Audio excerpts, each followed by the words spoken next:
మీ ఉద్దేశంలో ఉమ్మడి కుటుంబాలు మీకు నచ్చుతాయో లేదో నాకు కామెంట్ చేయండి ఫ్రెండ్స్. నాకైతే ఉమ్మడి కుటుంబం అంటే చాలా ఇష్టం. ఎందుకంటే మేమొక్కళ్ళమేను, అంటే మా వారొక్కరే అనమాట.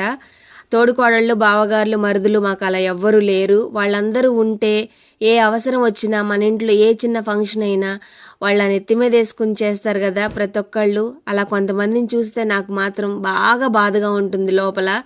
మాకేమో మేము ఒక్కళ్ళమే అయిపోయాము. ఏ బాధ వచ్చినా, ఏదైనా ఫంక్షన్ సంతోషం వచ్చినా ఎవ్వరూ షేర్ చేసుకోరు. మా ఒక కుటుంబమేను, అంటే సొంత వాళ్ళనమాట.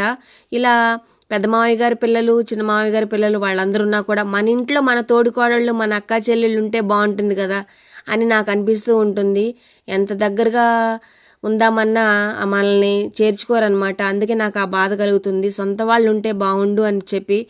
ఒక్కొక్క కుటుంబాల్లో సొంత వాళ్ళు ఉన్నా కూడా వాళ్ళు కలిసి ఉండరు. అదేంటో నాకు అర్థం కాదు. లేని వాళ్ళు లేరు అనే